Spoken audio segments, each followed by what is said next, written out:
Good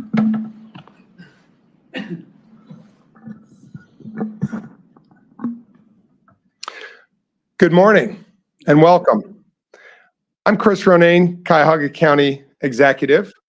Today I'm joined by State Representative Rose Sweeney, State Representative Phil Robinson, and State Representative Sean Brennan. We're glad you're here today to talk about the issues of property tax appeals at this news conference today. Also want to recognize Councilpersons Meredith Turner, who is here, and Councilman Dale Miller, who's the chair of our Finance Committee. Thank you for being here. We're here today to address a pressing concern that impacts many in our community: rising property values, resulting in higher property taxes that will put undue strain on property owners. After nearly 20 public meetings, calls, emails, and other ways of communicating with us, we've heard your concerns. We understand the financial burden these taxes will place on families trying to make ends meet. Here at Cuyahoga County, we're here to help with resources that we have available to you. I've challenged our fiscal teams to develop solutions to assist our property owners. I want to thank them for being here today.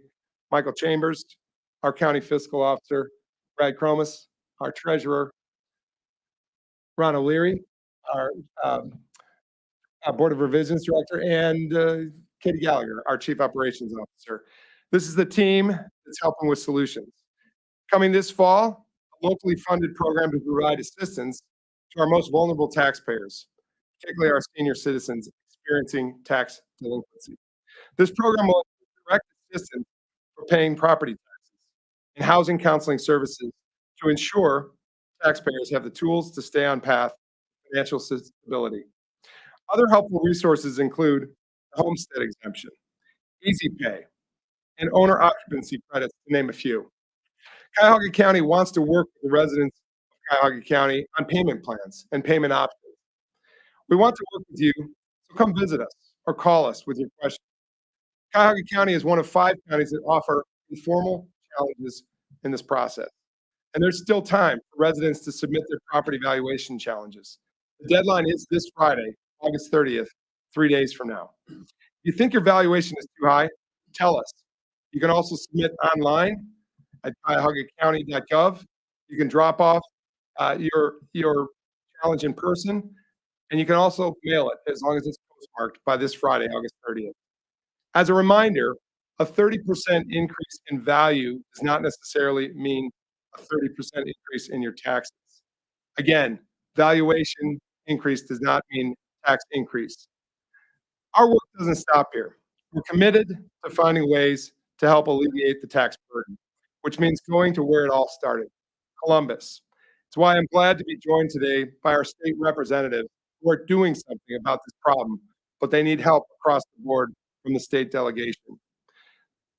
The property valuations, again, are state mandated, and our state lawmakers is with me today are affecting real change. I've been working closely with my colleagues and partners, many in this room at the state level, to make a difference for our residents, and you will hear from our state representative shortly. We're calling on the state legislature to act now on several bills that could provide much needed tax relief for our residents here in Cuyahoga County. Together, we can alleviate the burden on property owners and create a much more just and sustainable system. Here joining me now are our representatives to talk more about the programs and the initiatives for the state legislature.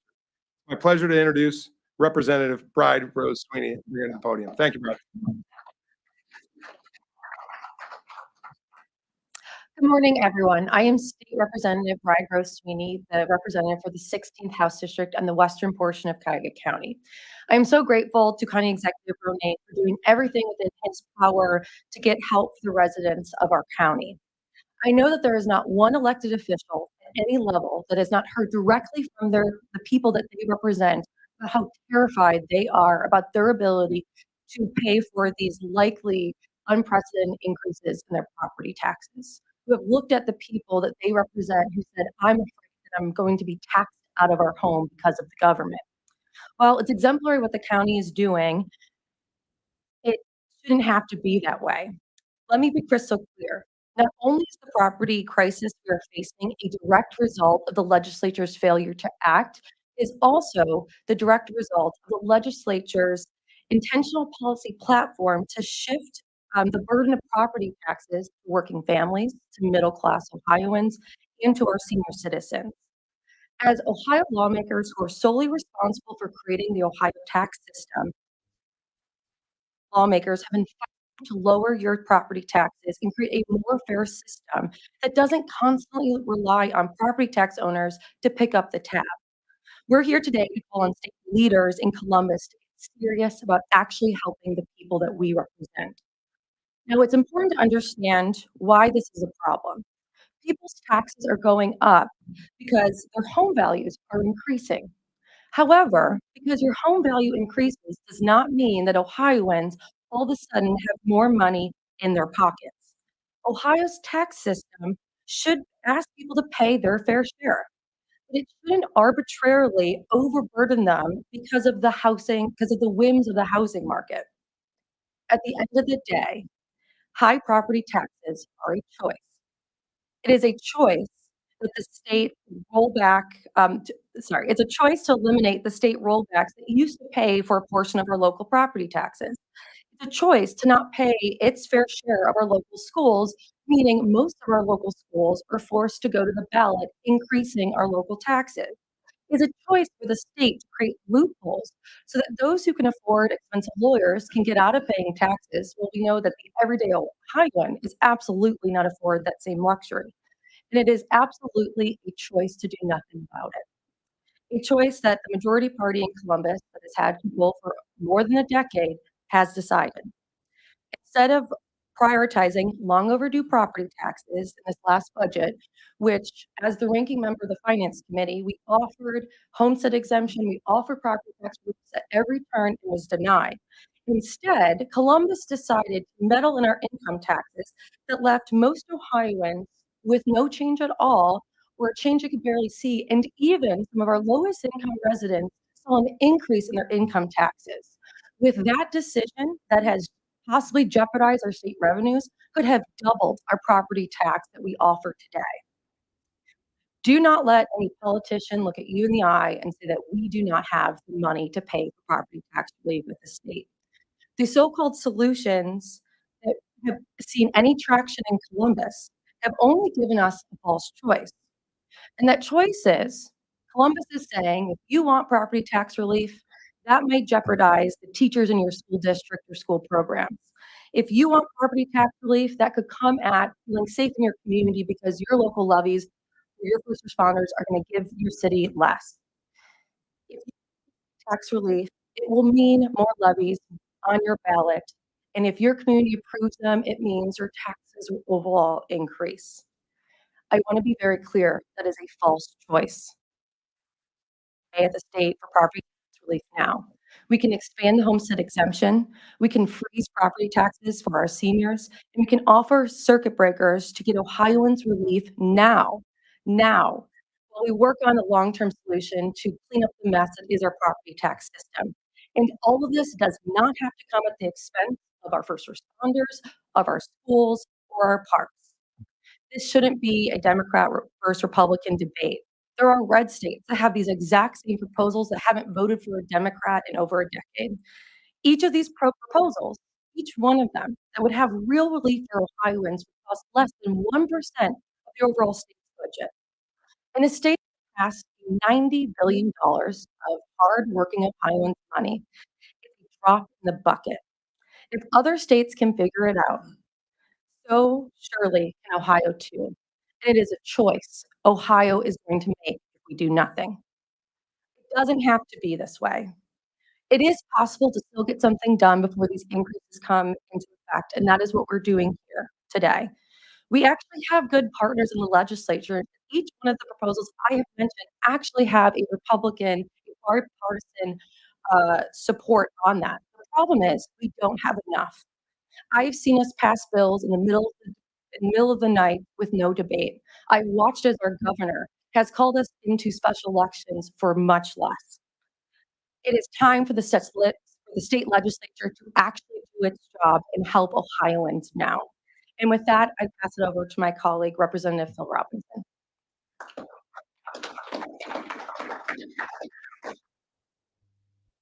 Good morning, everyone. My name is Phil Robinson, and I'm a state representative in House District 19, which covers the southeastern part of Cuyahoga County from Solon all the way over to Brecksville and Seven Hills. I want to first thank Ranking Member Brian Sweeney for really outlining what's happening. Her leadership on the Finance Committee is our ranking member, and also Executive for your leadership as well.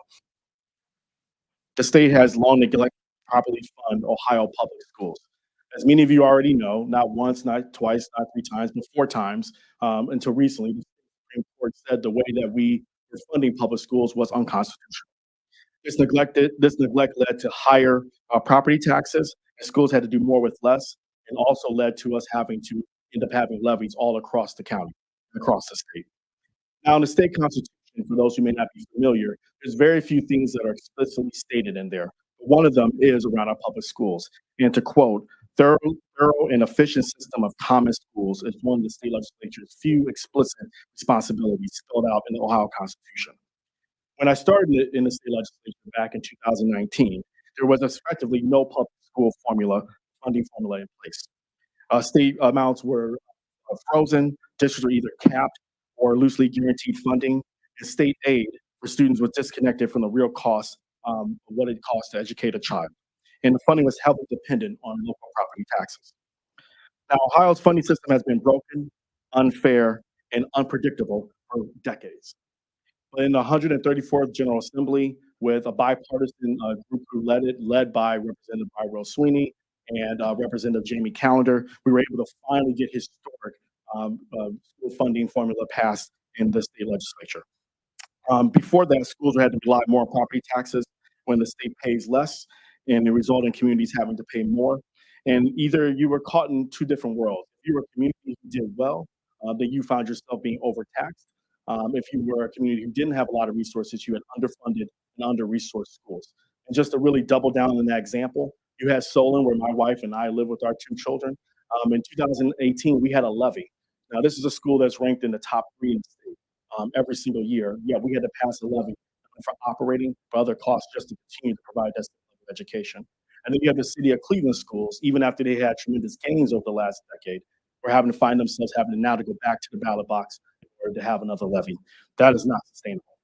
So after we pass a fair school funding plan, a bipartisan needs-based formula that once it's fully funded, what I mean by fully funded is our Democratic caucus wanted to go all in right there for the historic investment. The money's there. Unfortunately, the majority party said that we would do this every 2 years. So all those historic amount of investment we're putting into schools, every 2 years we have to fight for that, to have another down payment on something that we promise the residents of the state of Ohio. Increased state aid, individually designed for school district needs, made state aid more predictable so districts knew how to create their budgets. If you ever sat in a school district and talked to the superintendent prior to fair school funding plan, you were asked to make a 3 to 5 year plan for your budget, but you had no idea what was going to be in the budget. So essentially you're flying blind. Now you are able to, in a very succinct and deliberate way, plan and know exactly what it costs in order to. I'm proud to be part of a group led by Representatives Rose Sweeney, myself, and others on the Finance Committee. We were able to secure $1.5 billion for schools over the next 2 years. And then we were also able to update the formula. Not to get too wonky, but in order to make sure you're truly paying for the cost of educating the child in the state of Ohio, we must use the most up-to-date inputs. And that was something that was key in this last funding budget that we got, operating budget that we were able to complete. The local share of funding would have increased to unprecedented 65% if we did not update that formula. So that would have been really a burden for the residents of the state of Ohio. This historic investment helped provide for the next several decades funding to combat what was unconstitutional funding before, and it allowed us to not rely solely on property taxes in order to be able to fund our schools. And lawmakers must continue to support fair school funding. So talk to your state representative, talk to your state senator in the Ohio General Assembly, because we need to continue to push to get the remaining money in order for the fair school funding to take effect for all of our schools. We put a down payment on it. Now we need to make sure that we finish the job. It's important that the majority party make sure that that happens. And then the last part is the local government fund. And so many people don't think a lot about that. But when we think back to Governor Kasich back in 2011, they basically gutted the local government fund. I'm sure County Executive Ronayne has talked to many mayors and many council presidents all over the county, in which that has really basically disinvested in our first responders, our police, our firefighters, making sure that the roads and streets we depend on have the funding that they need. So what happens when we don't fund in that? What happens when you cut $1 billion in local government fund in Cuyahoga County? It means people have to rely again on going back to the ballot box, asking residents to pay higher taxes, increasing property taxes, and then going back to have levies again. And so Representative Patrick Brennan and I have introduced House Bill 573, which will restore local government funding back to the 2008 level, which will ensure $1 billion will go back to the communities and cities throughout the state of Ohio, which will therefore make sure that a resident doesn't have to choose between wanting to support moving forward with our schools and our communities and being able to continue to keep up with the property taxes. And I'll just close with this. Maybe about 6 months ago, I went to Walton Hills for a town hall meeting with Daniel Turner Birch, who's a school board member on the Bedford City Schools. And we were talking there, and almost every resident in that room was someone who either retired or on the precipice of retiring. And they said, look, I've done all the right things. I played everything set, and now you're raising property taxes. I don't know how I'm going to be able to keep up with that. You're making me choose between being able to pay my bills, being able to live somewhere, or whether or not I want to invest in the students in the schools that, of course, I want to support in my community because that helps increase property values. This puts residents, especially our senior citizens, in a lose situation. And this doesn't have to be. There's more that can be done. The state legislature needs to take action. The majority party needs to make sure we come back to get this solved. The money's there, and this should not trickle down to both our county government and our local and city elected officials. And with that, I'd like to call up Representative Sean Brennan, who's one of our freshman members advocating on behalf of seniors, and he'll talk to you a little bit more about some of this legislation that can hurt the situation. Thank you.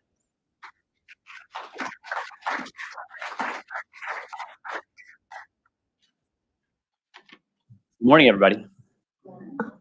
So I want to thank County Executive Chris Ronayne, my good friend, as well as my fellow representatives, Rose Sweeney and Phil Robinson, for working together to organize this very important press conference this morning.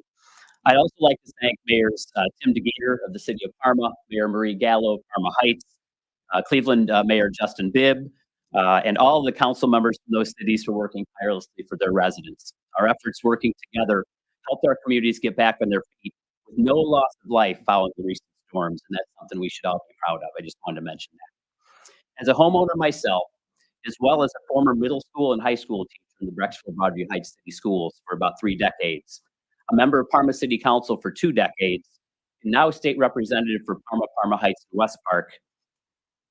Like my colleagues with me today, I'm very concerned about rising property taxes in the state of Ohio and the burden it's placing on our families, particularly our residents who have fixed incomes.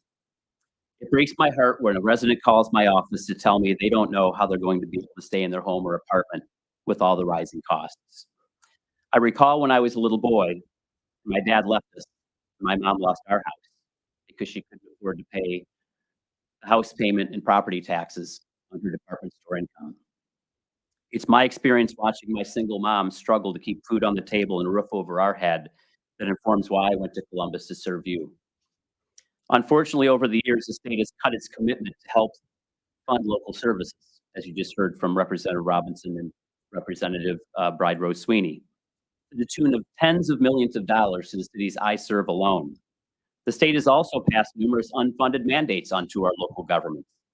These flawed policies have forced communities to go to the local taxpayers in the forms of levies to continue to fund services, including fire, police and EMS services, libraries, schools, parks, senior centers, not to mention addressing our sewers, water lines, and other infrastructure needs. I call this the man behind the curtain phenomenon. I've been talking about this for years.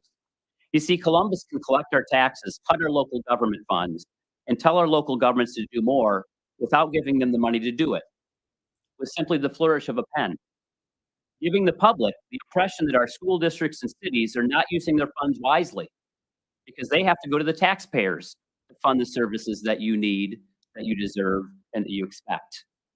For instance, for too long, our state government has required our local schools to rely heavily on local property taxes for funding. As a public school teacher, I'm well aware of this. There are many levy campaigns that we were asked to work on.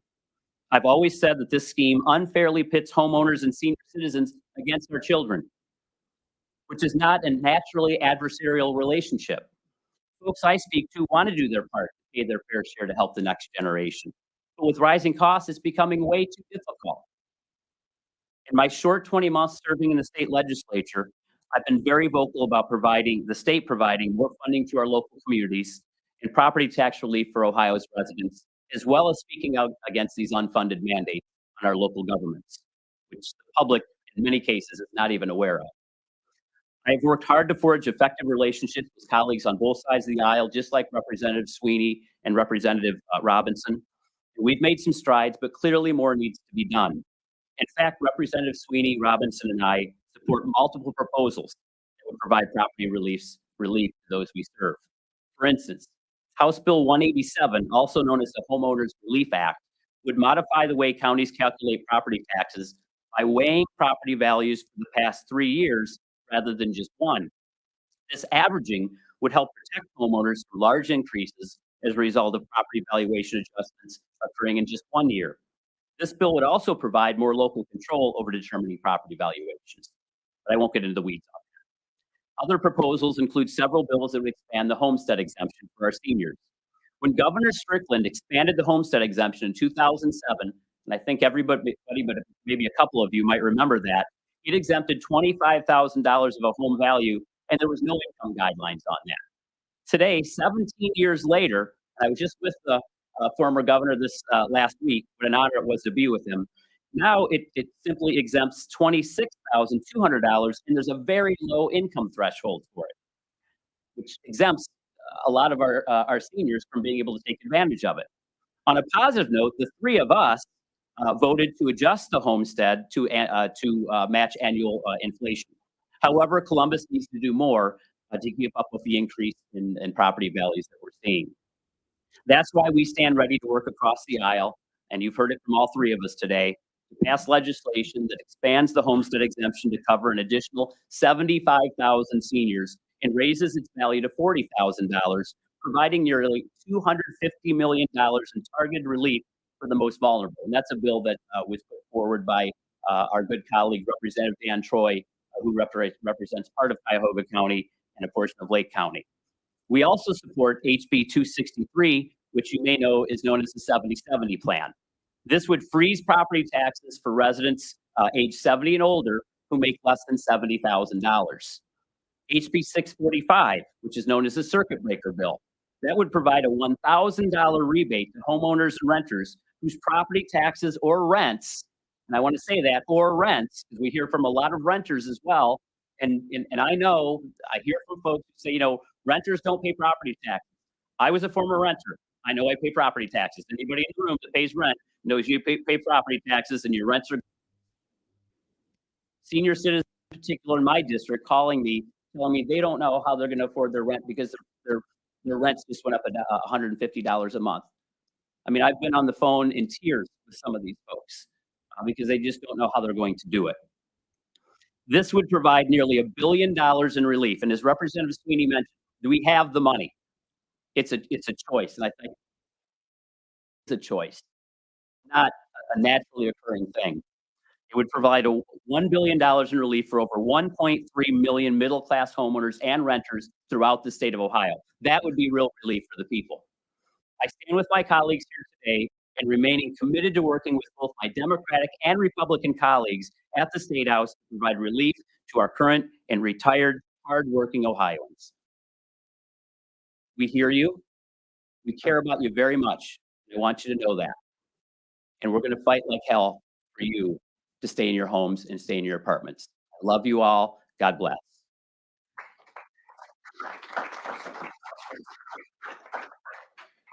Thank you, State Representatives Rose Sweeney, Phil Robinson, and Sean Brennan. I want to just say a few things before we wrap up and go to reporter questions that Kelly's going to wrap us up on. One, the issues in front of us are very real for our Cuyahoga County residents. And I want to say just anecdotally, right coming into office, I called out to one of our representatives in the city of Parma and I said to the fiscal officer there, what are your major challenges? I said, It's a local government fund, the local government fund, the local government fund. The money that was coming home to our communities isn't coming home now. And there's a mounting rainy day fund in the state of Ohio, to Rep. Brennan's point, that is mounted, and the money is available from the state of Ohio to give relief. And the other story I tell is one more recently, where I reached out to a different member of the state, a state senator in the leadership, and I said, we need help. We need the homestead exemption adjusted. And the response was, that's what Social Security was supposed to be for. The reality, as we all know, and we're seeing across our neighborhoods in Cuyahoga County, that the two ends aren't meeting. The income isn't rising with property valuation. For every bill these state representatives have put forth, we support the circuit breaker as an example, where income has not risen with valuation, where there's a cutoff. If you're on a fixed income and you're not reaching any further gains in your income, there's a cutoff. The property tax cuts off. We support a homestead exemption increase. It just wasn't enough back when. We support the notion that incomes haven't risen, and we need to actually take that cap and lift it up such that we have our residents able to pay their taxes and meet the ends of those taxes. So that homestead exemption has to come up more than it has, because it has not risen with inflation. So we need the state of Ohio legislature to hear us. These three Democrats in front of us today have heard us. They're working hard to make the ends meet by way of the bills that they're initiating. Every one of them that they suggested today, we want to see a fair hearing. We have, as Rep. Sweeney said, had Republicans pick up with you on some of these bills, but we need more. We need to get to the threshold critical mass in the state of Ohio where we see relief at home in a county like Cuyahoga County, where it has been a stressful fiscal environment for a long time for our residents, because incomes have not kept pace with valuation. But the critical piece in this is the state of Ohio's support to hear us from the governor's office, the leadership in the Senate and the House, to hear our concerns of our residents and do something about it. I want to now shift the conversation in the Q&A to two places, because we introduced two different things. One was the property tax informal challenge process at the Cuyahoga County level. Two are the state bill initiatives that are in front of the legislature that my three colleagues down in the state have introduced. The informal challenge process, one more time, this Friday is the deadline to bring forth your informal challenge. To bring it forth on the third floor, this is the fiscal office. If you could raise your hand again, our county fiscal officer, visit his office, or visit us online, cuyahogacounty.gov, or submit it by mail by Friday, postmarked your informal appeal. Bring your letters, bring your photographs. We will review those. Letters will then go back out to residents en masse in the late October and early November time period. If you don't agree with that review by the county, come January, we will open up the Board of Revisions appeal process. And Administrator of the Board of Revisions, one more time, Ronald, raise your hand. That's our process. The informal review process ends this Friday. That's why we wanted to critically get this out to you today. And then our formal process of revision begins in January. That's part one, but part two is the legislative initiatives that are here to help. We need you to help them by way of getting more sponsors downstate, by getting more votes to help the residents of Cuyahoga County. And I'm sure the other 87 counties of Ohio do something. We need your help, and we thank these three representatives particularly for their help. Rep. Sweeney, Rep. Robinson, and Rep. Brennan. So we'll take questions on the county informal review process here. We'll take questions from the legislators here. And want to wrap it up and how we want to do this. Thank you to the press for being here today, and colleagues and concerned citizens. Thank you, everyone. This concludes our news conference. If you would like individual interviews with any of our elected officials or our county's fiscal department, you may do so now. Thank you for coming. No, we're doing individual interviews. Thank you.